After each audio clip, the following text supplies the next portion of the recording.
And we are back. Thank you so much, Christian, for joining us on the show. Hey, Please introduce yourself and tell us why you are here. Why did we choose you? I'm just kidding. I don't know. They just kind of He found doesn't me. know. I just got to work here. Yeah, my name's Christian. I'm a senior in my last semester at Arizona State University. I'm 23 years old. 23 years old. Born and raised in South Phoenix.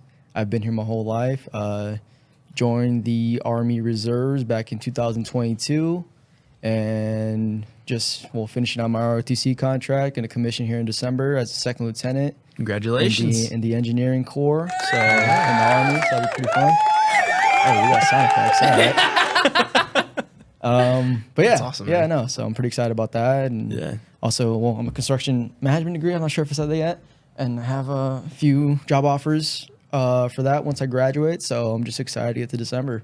Yeah, man. I feel like my whole life's gonna just flip on its head, so I'm pretty nervous, excited. I Don't you know. have a pretty Lot cool going on. internship right now? It's a pretty neat one, I would say. Where's it at? I work at Intel right now over in Chandler. Very good. Nice little blue collar, or no, white collar. Wait, collar. so Don't want to mix them up; they'll get offended. But So you're doing an internship, and you're doing work study, and you're doing ROTC, and you're doing your job. so internship, I'm there like 20, 30 hours a week. Oh my God. I'm also Holy here cow. with you guys like 20, 25? 25 Yeah. hours a week. Yeah. And then ROTC, whatever they have me do, which nowadays isn't much because I'm like a super senior basically. They're just waiting to get me out the door at commission.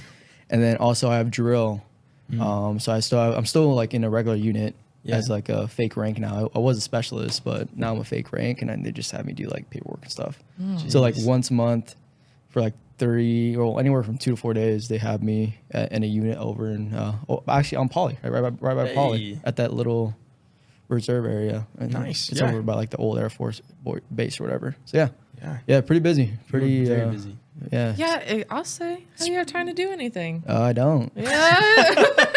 No, I mean, I just survive. yeah, actually, no. I mean, I still I feel like you make times for things that you want to do. Like I'm training for a marathon in February. I run pretty like religiously, and like I like doing those type of things. I've done like 3 ultras and a few marathons, and yeah, that's kind of like my pastime, I guess. But it's very time consuming, so you definitely gotta. I had like you have those 3 a.m. mornings sometimes where you're just like, you What know, am I doing? yeah. So, but you know, you make time for what you like, what you want to do, and I don't know. I guess I like freaking torture myself. Yeah. So, Well, we appreciate you being on the show. yeah. We're going to ask you just a bunch of random questions. Cool. The idea of this podcast is that this is for people who are either thinking about going to ASU, or they are in the process of doing the admissions, or they are now here at ASU and they want to know what either the Pat Tillman Veteran Center has to offer, but also where do I go at ASU? And so this episode is specifically about campus change or campus life, adjusting to change. I know that you're from Phoenix, but I'm sure you have a lot of insight into adjusting to the schedule that you have, Yeah. as well as being a military person while also dealing with school. It's not necessarily easy. So, Yeah, I mean, and definitely like I think it's always pretty cool like talking to people because I've been on like both sides of the spectrum. Where like freshman year, also my first year here was 2020. So like the whole COVID oh my year. gosh. So like Great timing. Great time, Yeah. great time to be at ASU when no everything's online. Like people Yeah. don't really like talk to each other, you know. Yeah. So definitely an interesting time. That was like my first initial college experience, just as a regular student, no military background, nothing. Yeah. And then 2020 to like 2022, I was here freshman, sophomore. And here's a regular student. Left for a little bit when I enlisted. Obviously did my basic training, my AIT. I was nothing cool. It was just 25 hotel, which is comms. So, just like computer nerd or whatever, or satellite nerd, I guess.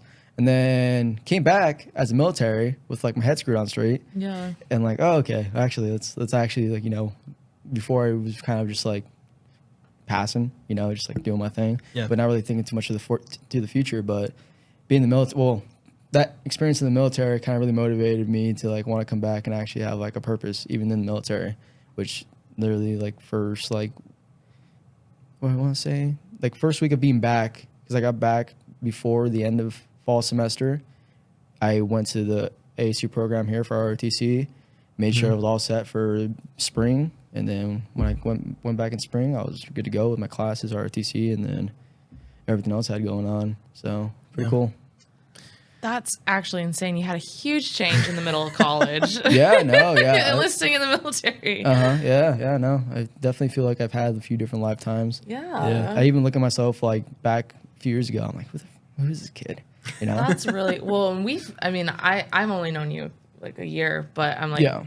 I wouldn't have known the old you, obviously, because you're so involved. Yeah. Old me was definitely a character for sure. You know, but yeah, you grow and you change. I feel like I say that a lot, where it's like you change the most between 18 and like 23. I feel like 18 and like 20, 24, 25 is when like you really like go through like some real change. Yeah. And Well, yeah. Your brain's developing. Yeah, but then again, I'm a young guy. I act like I know what's going on, so you know. But definitely Some like 55-year-old person just looking at looking at like this kid doesn't know. This guy has no idea. this kid. Yeah, he has no idea what he's talking about. But I will say, at least for me and like people I've been around, like 18 to like whatever, it's when you really change. And once you kind of get to like 24, 25, you kind of mellow out, I guess. But like drastic change happens in that age, and at least it did for me. Yeah. So I want to go back to an earlier point you made. Like you were growing up here in Arizona. You've been here your whole life. What made you come to ASU, and why did you decide to stay here? So where I grew up in South Phoenix, which isn't the greatest area. And you basically had like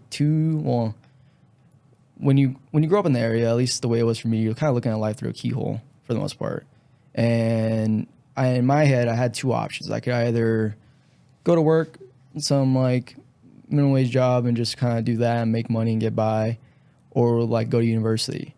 And luckily, I had good friends, that 2 or 3 of them that I still talk to this day since high school, since freshman year of high school. Some of my best friends. Yeah, they'll be at my wedding. But yeah, we decided to move out, get out of South Phoenix, where we were at. We actually all got a house together here, right off campus, like 2 blocks off campus. Moved out, got a house, and started going to ASU, and we're just like, let's gun it.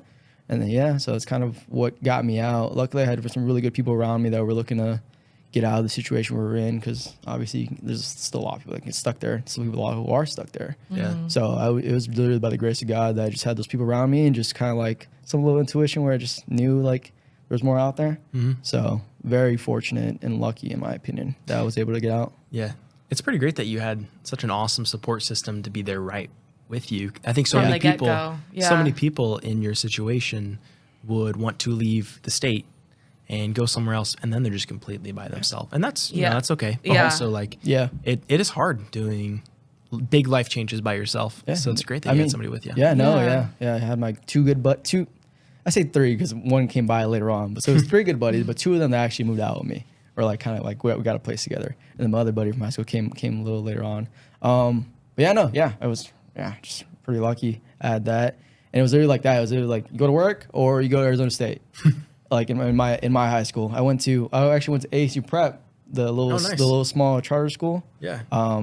Sounds fancy. It's just another it's another high school in South Phoenix. So I always tell everybody, you know, just nothing too crazy. But I had like 70 kids in my graduating class. Wow. And it was like super small. Wow. So yeah, it was like the way they made it seem was like, all right, you either go to ASU or you're done. And I was just like, okay, I guess I'm going to ASU. I don't know. But then came here, no idea what I was doing. I'm a first generation college student, first generation military. No clue like what like a subsidized and unsubsidized loans were, and like how these things work. Like, what do you mean I gotta like go to class? Like no one's gonna come get me? Like what? I don't know. But yeah, no, it was I just kind of came here, figured it out, did all the things you shouldn't do. And then now it's like I have a little sister who just graduated high school, and now that like I feel like I had a good grip of like, okay, here are the right things to do. I'm like, okay, I got you. Like we're trying to walk her through it and like trying to get her to make the right decisions and not make the dumb mistakes I made. Yeah. Right. So that's You've laid out the path. Oh yeah. Yeah. No. And only by trial by error, you know. It's like, they made a lot of dumb things and dumb decisions and dumb commitments. I'm just like, all right, we're not doing that. Yeah. And so, it's actually funny. When I first came here, I applied as a psychology major, actually. Oh, nice. Yeah, just applied as a psychology major, and then like luckily I had a really good teacher in high school who just kind of smacked me over the head. She's like, "You're not doing psychology. you're doing construction management. You're good at it. You'll be fine. You're not gonna make. She just decided. No, he actually. Yeah. Oh, you decided. He Sorry. was like, you're not doing psychology. They don't make money. You're gonna do construction management. I was like, okay, sure. Sign me up. All right, this is what I'm doing. Like that's literally the kind of direction I had. Luckily, I just had someone that smacked me over the head and it was like, "You're not doing psychology. Do construction management. You'll make money." I was like, "Okay." And then luckily, I loved it, and Yeah. the teacher knew me enough, so he kind of had an inkling of what I'd like. So yeah, That's crazy. yeah. Pretty So, cool. I guess so. After transitioning from non-military to military, what were some things that you felt prepared versus unprepared for coming back? Dude, like, I mean, everything. You know, it's like yeah. It's like when I first got here, like I was winging it. Like I was just like vibing, you know, just kind of like going to classes, whatever, not really caring. I was still passing, thankfully. I don't know how. But when I got back, it was like, okay, I have a set schedule. Here's what I want to do. I need to get X, Y, and Z done, and also make up for freaking negative A, B, C that I didn't do for like when I left, you know? So I had to make up for lost time for not being proactive back then, and then got back, pretty much like got all my stuff together, and then with ROTC and stuff, and just like having that on top of everything.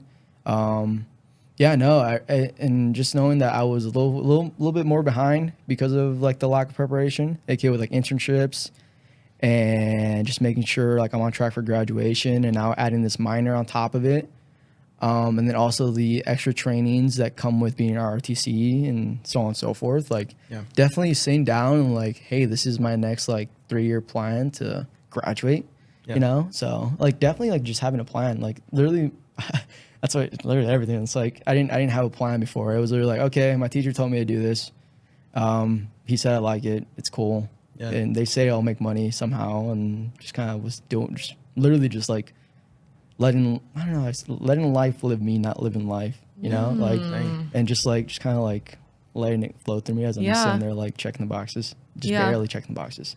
You mentioned earlier that you came back to Arizona and one of the first things you did was look into ROTC, make sure everything was set up. We get so many questions about how do I join ROTC? And first off, it's not something that we oversee, but I guess, can you walk folks through that process? What does that look like? Do you enjoy ROTC? Oh, dude, What do you do in ROTC? Dude, I thoroughly enjoyed ROTC. I will, caution, probably more so because I was enlisted beforehand. You know, there's a lot of like ROTC that have just been college kids their whole life. They don't understand like the things that the military does. It's gonna suck, but it's like type B fun. You know, it's not type A fun, I would say. And sometimes it is though.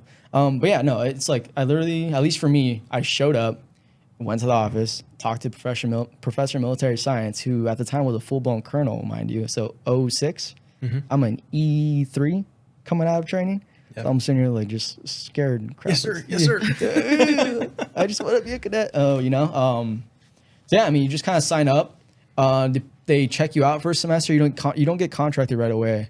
They kind of have to see that you want to be there, type of deal. And depending on how you do, like physically in class, and obviously it's a leadership course, so you're put in a lot of positions to lead, and just see that you care at the end of the day. And if you're fortunate enough, you get a scholarship. Unfortunately, because of some drama with me almost being deployed to Poland, not deployed, rotation.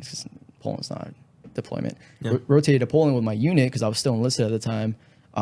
They weren't able to get me the scholarship because of just crunch time and so on and so forth. But yeah, most of the time they give you a scholarship if they see potential, and they help you out really well. You just gotta.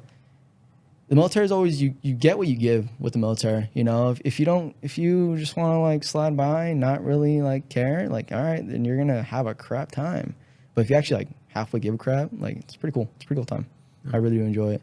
And it's literally just that, like you enroll for the classes, you attend the PTs, you go to at least ASU Tuesday, Thursday classes, and just go through it and just kind of, you meet a lot of cool people there, a lot of like-minded people. Some of my best friends, well, some of my closer friends are from ROTC now, and I know. When I did those ultras, actually, it was me and a group of freaking ROTC cadets. We originally signed up for this 50-mile ultra down by Tucson, South Tucson. We signed up for originally the 50-mile ultra. It was like 8 of us, and like maybe 4 or 5 of us finished. Wow. And then we find out that 150 mile ultra was a part of a 3-part series. So the whole thing is like you have to do it within 12 weeks. So like you have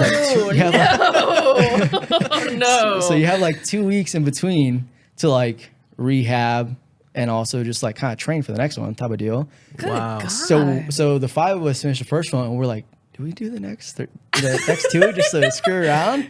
And We're already here. And I was like, and so eventually like all of us committed to it. And by the end of it, like there was like 3 of us that finished all 3.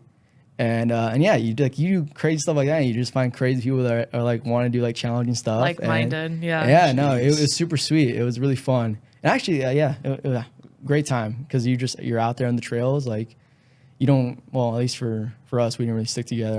We were all separate, but yeah. It was a really, really fun time. And just one of the experiences like, and now I'm into ultra running, you know, it's like, and now it's just like, I'm looking to, well, I have this goal for a marathon and after that I'm gonna go back to ultra running, but yeah, it's a really great time.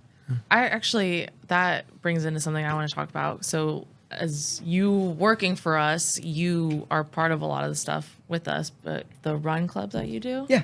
Do you want to talk a little bit about that? Yeah, no, that was a cool time. So every spring semester that I was here, I think maybe not the first one, I like hosted a run club.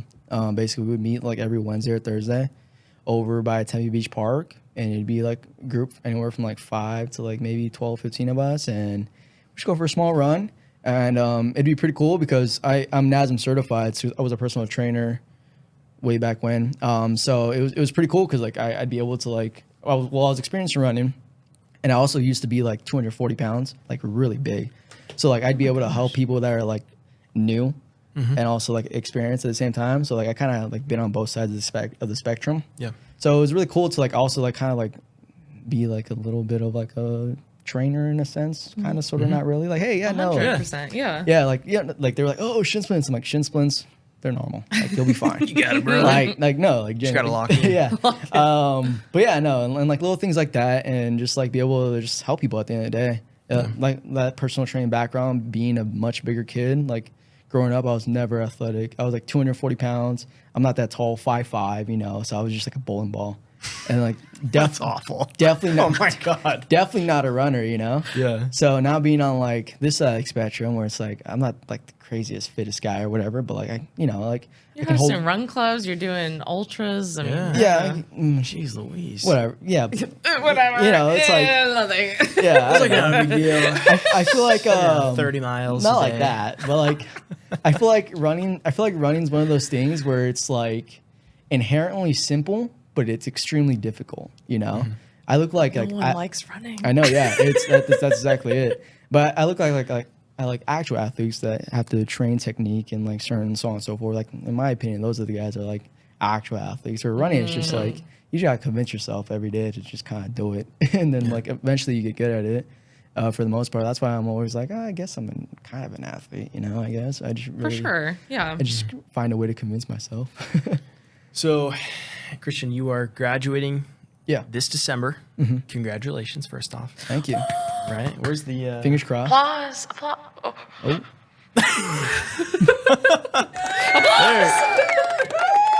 Fingers crossed. Fingers crossed. That was kind of creepy. I'm not gonna lie. Yeah, so she Well, whispered in it's my going to ear. be sad because you help us at the graduations. It's true. Oh yeah, that's right. You were You're the presenter. I was usually on stage. Do we know who's gonna be on stage? I don't know. Not yet, but We got time. We got time. if you're a Yeah. work study and you're interested in helping with convocation, Yeah. Christian was helping with us for that. It's a pretty cool gig. You get your name called out. You're severely underqualified to be up there, but it's okay. You know, it's still a good time. Still a fun time. Yep. You're up there with like a bunch of like professors and people with like actual accolades, and you're just kind of like, I'm the work study.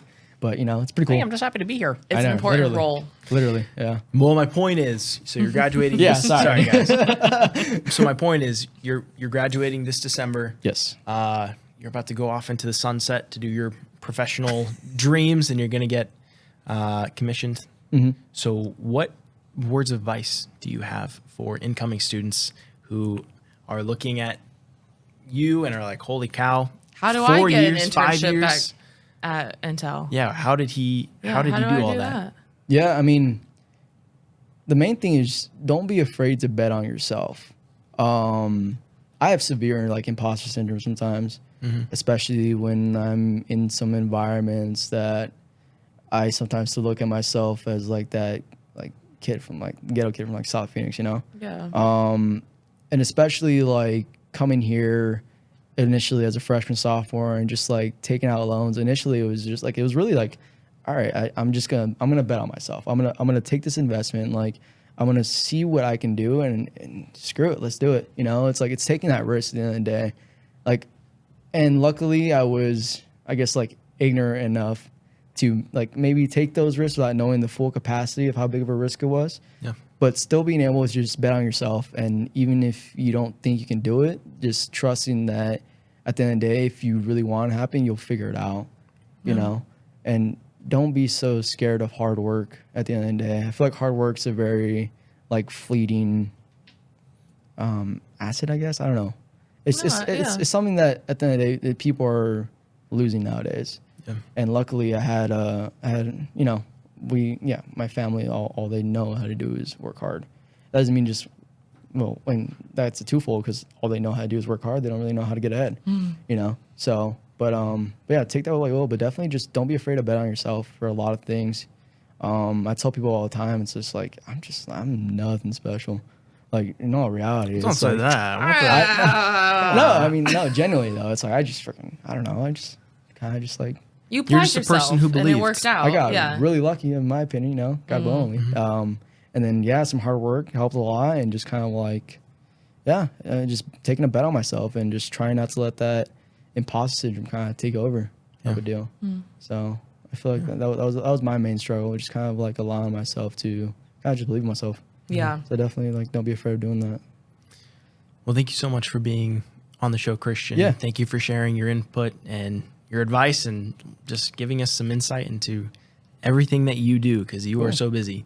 Yeah. Yeah. Well, Seriously. Congratulations Yeah. on Thanks. congratulations Thank on you your for taking- graduation. Yes. Yes. Thanks for taking time out of your 5 jobs to be here. Yes. Yes. We wish you the best, and we were very, very lucky to have you on our staff. So Cool. Thanks, guys. I man. appreciate it. Yeah, we love working with you. Take care. Thank you to Christian. If you're struggling to adapt on campus, you're not alone. This is why we made this podcast. We don't want you to feel alone. We're here to walk you through some of your concerns. And as always, if you have any questions, reach out to us. ptvcadvocate@asu.edu. Yep. Sun Devil Vets on Instagram. Let's go. Pat Tillman Veteran Center Outreach on LinkedIn. Boom. And wherever you listen to your podcasts, we're on Spotify, Apple Music, and YouTube. Boom. Couldn't have said it better myself. Thank you. Thank you so much, Christian, for joining us. Thank you, Elise. Oh, thank you, Nathan. Producer Sean. Thank you so much to the team here at Creativity Commons for being so accommodating. Yes. And thank you, listeners, for always tuning in. We appreciate you. We love Now, you. go Devils. Go Devils!